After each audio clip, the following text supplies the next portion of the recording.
to the President the suspension of LPG and kerosene, and yun po yung naging basis po ng desisyon ni President.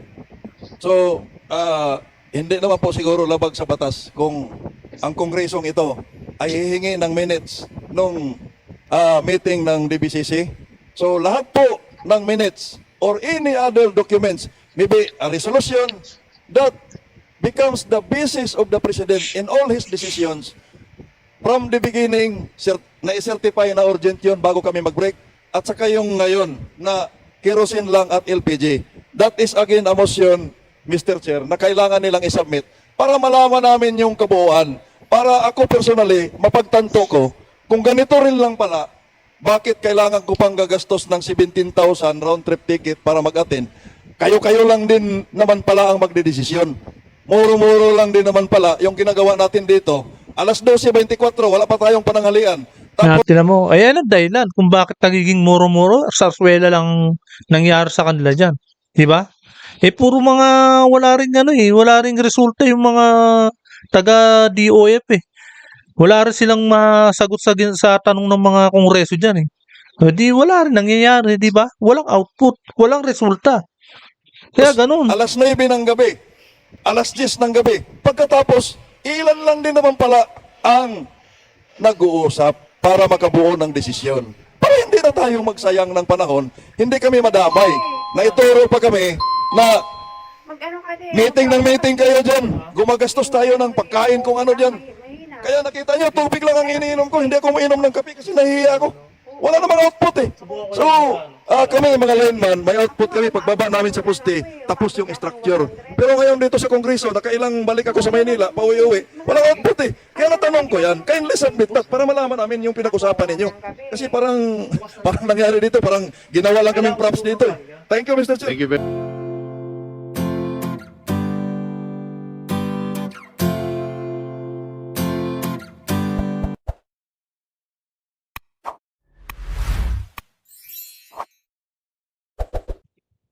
Ayan, mga kababayan at mga kapats press.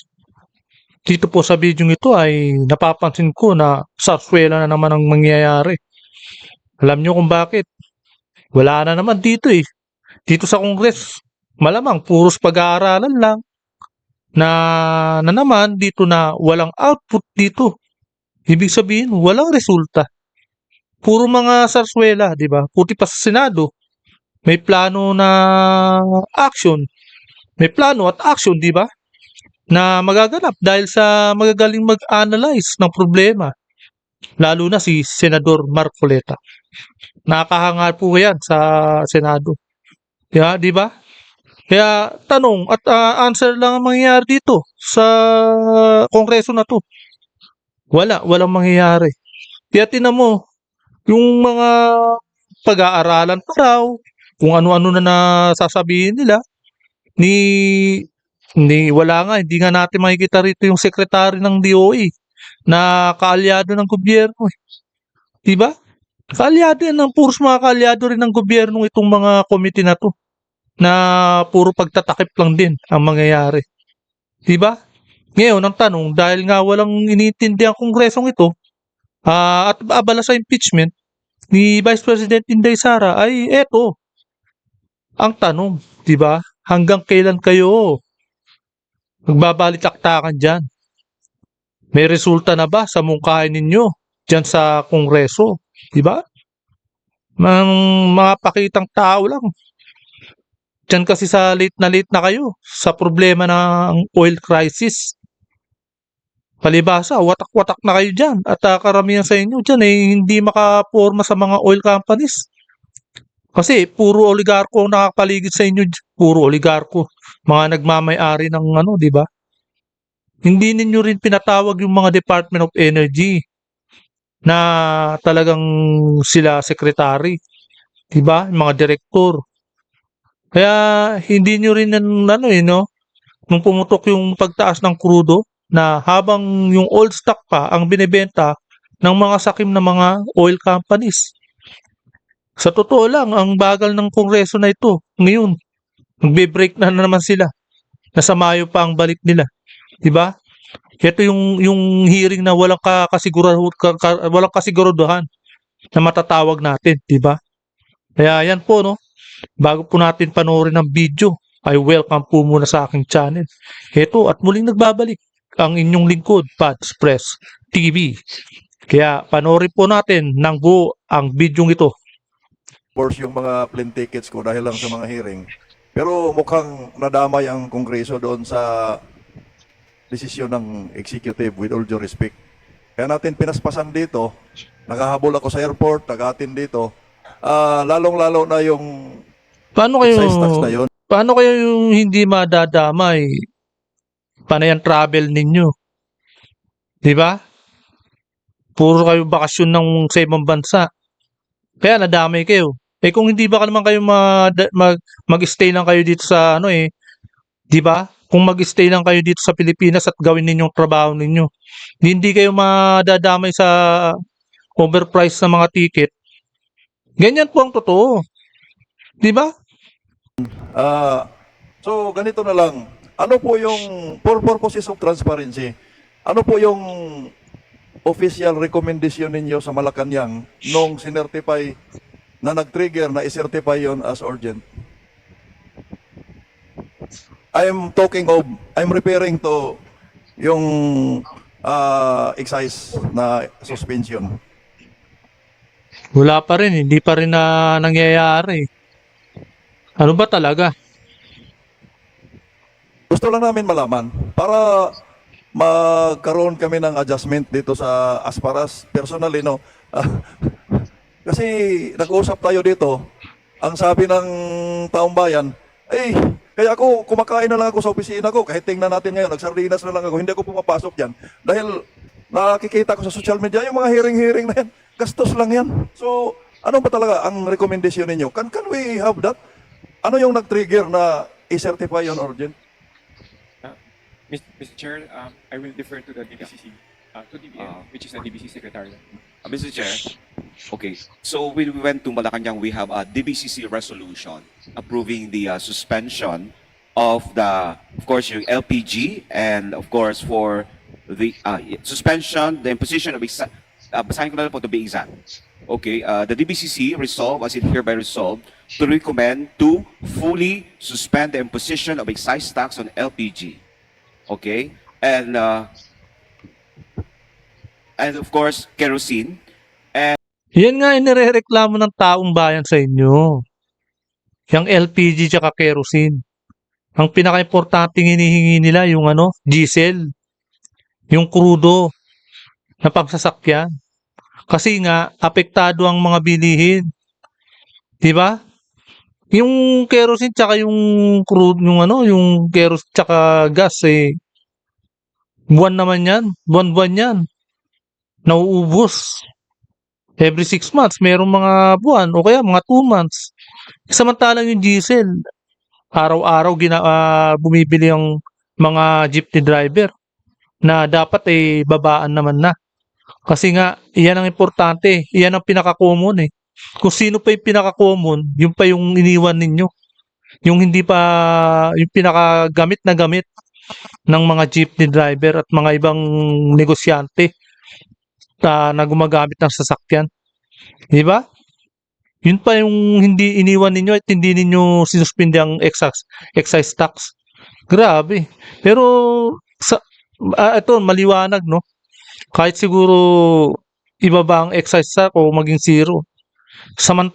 Magsasamantala pa rin yung mga oil companies dahil hindi nila bababaan at bababaan yung mga nararapat.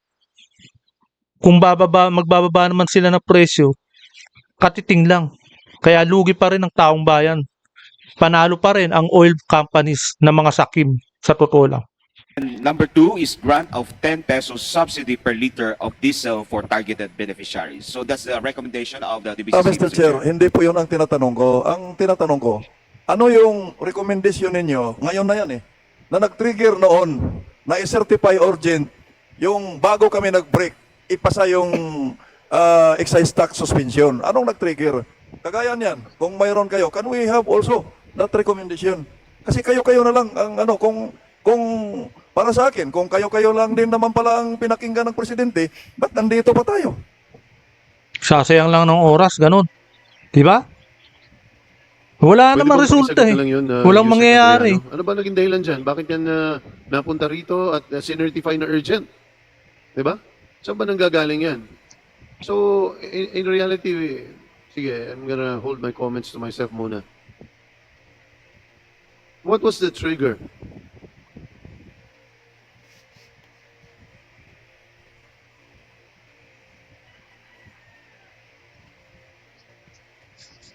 Go ahead, go ahead.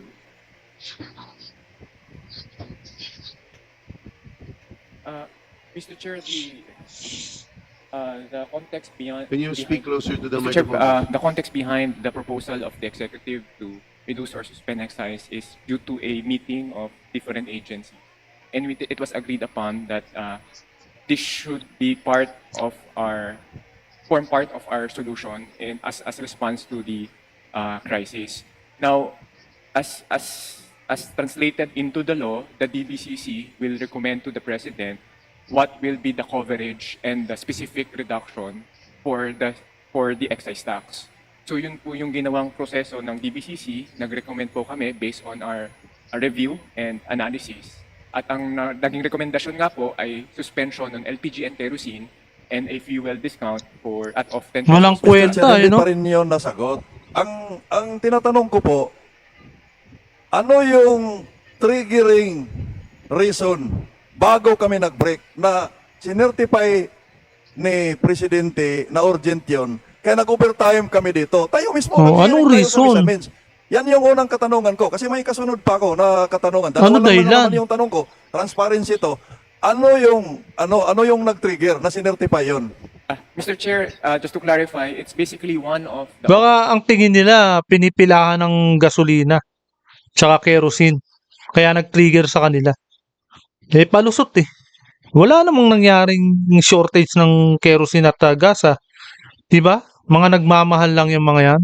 Pero yung ang pinaka-common na problema natin ay yung mga diesel, yung mga pangsasakyan na crudo. O ano na nangyari?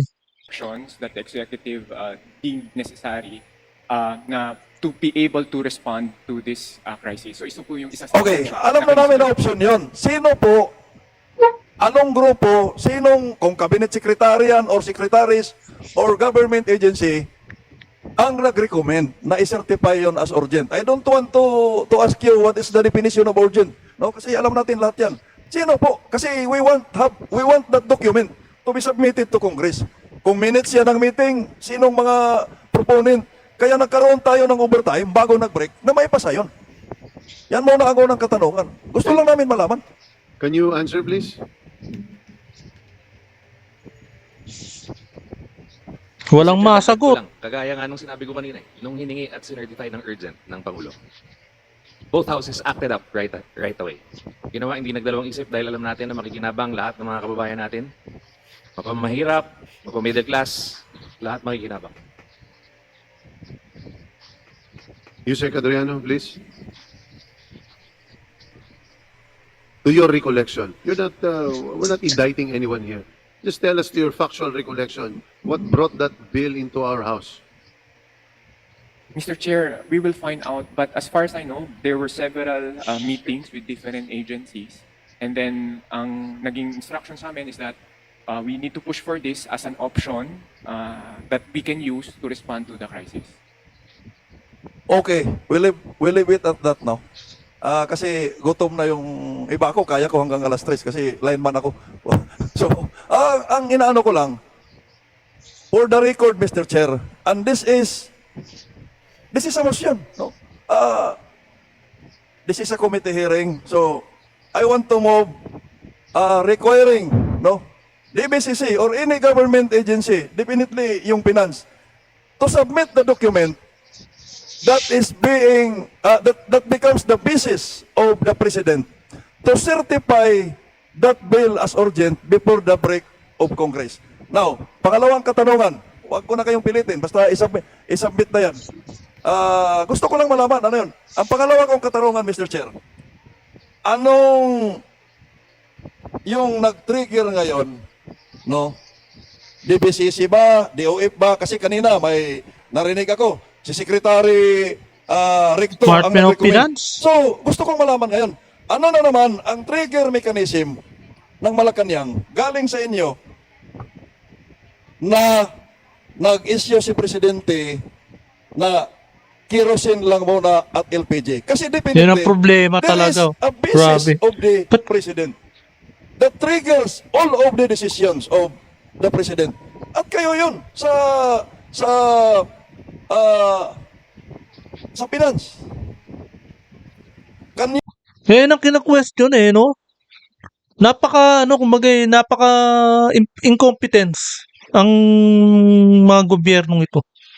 Kung ano yung pinakamaganda at ay pinaka-common at pinakagamit na gamit ng mga diesel o mga crudo talaga na pang sasakyan, yun pa yung mga hindi nila inintindi. Ang inuna pa nila yung kerosene at saka yung mga gas. Di ba? Yun pa yung inuna nila. You submit that, yung recommendation ninyo.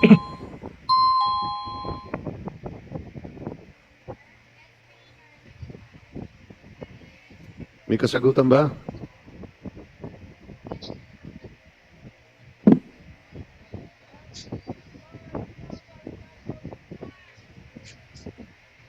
Mr. Chair, just to clarify while we're waiting for from our colleague at Toledo, we would like to clarify that the DBCC principals recommended to the President the suspension of LPG and kerosene, and yun po yung naging basis po ng decision ni President. So, hindi naman po siguro labag sa batas kung ang kongresong ito ay hihingi ng minutes nung meeting ng DBCC. So, lahat po ng minutes or any other documents, maybe a resolution that becomes the basis of the President in all his decisions from the beginning, na-certify na urgent yun bago kami mag-break, at saka yung ngayon na kerosene lang at LPG. That is again a motion, Mr. Chair, na kailangan nilang isubmit para malaman namin yung kabuuan. Para ako personally, mapagtanto ko, kung ganito rin lang pala, bakit kailangan ko pang gagastos ng 17,000 round trip ticket para mag-attend? Kayo-kayo lang din naman pala ang magdedesisyon. Muro-muro lang din naman pala yung ginagawa natin dito. Alas 12:24, wala pa tayong pananghalian. Tapos, Tinan mo, ayan ang dahilan kung bakit nagiging muro-muro, sarswela lang nangyari sa kanila dyan. Di ba? Puro mga wala ring resulta yung mga taga DOF Wala rin silang masagot sa tanong ng mga kongreso dyan Di wala rin nangyayari, di ba? Walang output, walang resulta. Kaya ganun. alas 9 ng gabi, alas 10 ng gabi. Pagkatapos, ilan lang din naman pala ang nag-uusap para makabuo ng desisyon. Para hindi na tayo magsayang ng panahon, hindi kami madamay. Na ituro pa kami na meeting kayo dyan. Gumagastos tayo ng pagkain kung ano dyan. Kaya nakita nyo, tubig lang ang iniinom ko. Hindi ako mainom ng kape kasi nahihiya ako. Wala namang output So, kami mga lineman, may output kami pagbaba namin sa poste, tapos yung structure. Pero ngayon dito sa Kongreso, nakailang balik ako sa Maynila, pauwi-uwi, walang output Kaya natanong ko yan, kindly submit that para malaman namin yung pinag-usapan ninyo. Kasi parang nangyari dito, parang ginawa lang kaming props dito Thank you, Mr. Chair. Thank you very much, Congressman Dagohoc. I'd like to remind the DBCC, the DOF, and the DBM, those who are here present today, that under the Republic Act that we approved on the suspension or empowering you are supposed to submit to us a report 15 days from the approval of said or the order of the suspension relative to the basis, what is the financial impact, what is the foregone revenue. So we look forward. I think many of the questions being raised by Congressman Dagohoc should be answered by that report. But honestly, and more importantly, Congress feels like, there's a certain degree of disappointment or even deception, because we were of the distinct impression that the power was being sought very urgently and that we were also being hard-pressed because we were also seeing it among our constituents. So, having said that, I'd like to recognize a member of the independents. You may make your manifestation, Congressman Leon. Maraming salamat po, Mr. Chair, at nangako po Ayan, ako na si hindi ako Congressman magtatanong ng Leandro. tanong sa inyo. Pero magbibigay din ako ng Kaya ilang mga pahayag. siya yung naglalakad, di ba, ng maging 10% man lang sana yung VAT o kaya ihingi ng ng 2% na decrease, reduce, di ba?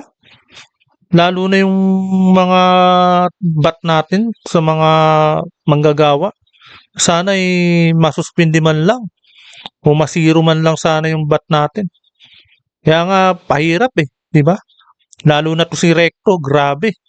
Siya pa yung umaayaw talaga. Siya may kapangyarihan ngayon Finance di ba? Kung saan niya na yung ginagalaw niya yung mga pera ng taong bayan. Kalokohan ang pinaggagawa niya sa pera ng bayan natin. Siya ang pahirap talaga. At bahala na lang kung sino po ang gustong sumagot. Unang-una, I second the motion of Congressman Dagook. I would like to thank also the other members of Congress, including Congressman Rufus, Congresswoman Revilla, Congressman Valeriano, and the others who have called for a lowering of the VAT. Hindi na natin kailangan pag-usapan pa kung kailangan pababain ang VAT. Ang gusto ko lang sanang malaman, ano ang magiging aksyon na magmumula Ngayon. sa lahat ng mga pagdinig ng komiteng ito dahil tulad ng nabanggit ni Yun na nga dapat may action na raw. Urgent, binigyan Urgent talaga emergency. Di ba? Nahihirapan na yung taong bayan. Kaya yan, yung sa pagdinig na yan, hinihiling ni Congressman Leandro Leviste na dyan na mismo, sa oras na yan at sa araw na yan, na magbotohan na. Yan na yung gusto niyang mangyari. Na sana ma-resultahan na. Matuldukan na, 'di ba? Yung mga hinihiling niya. Kaya tinapo natin. ng eksekutibo pero hindi naman isinuspende ang excise tax, lalo na ang VAT. Lalo At na. ang Excise DOF tax ay tsaka bat. napapahayag naman na ayaw nilang pababain ang VAT. Sinabi po ni May Congressman Dagook humaharang na narinig din niya na si Secretary Recto ang Yung humaharang sa mga pagbaba ibang ng VAT. kongreso dyan. Wala naman nagtanggi sa inyo na si Secretary Recto ay tutol sa pagbaba ng VAT. Pero nais kong bigyan Ay. diin na tayong lahat ay mga halal na opisyal dito sa Kongreso. Tayo po ay nasa demokrasya at may separation of powers. At hindi po dapat, porket may mga miyembro ng kabinete na humaharang sa pagboto sa isang bill, na kailangan ng Kongreso sundan ang boses ng isang miyembro ng kabinete over ang boses ng sambayanang Pilipino. Narito din ang aking mga kababayan mula sa Batangas na kasama ko din sa paghihintay araw-araw para sa pag-aproba ng Kongreso ng pagbaba ng VAT. At tulad po ng sinabi ni Congressman Dagook, tila nagiging props lang tayo dito para ipakita Wala na gumagawa ng aksyon ang Kongreso. Pero Kunwari para sa lang kaalaman talaga, ng publiko, nakailang pagdinig na tayo dito, paulit-ulit lang ang mga rekomendasyon ng mga nagsasalita. para Walang pababain ang VAT. nangyayari. Ang mga miyembro ng Kongreso ay handa na bumoto para ibaba ang VAT.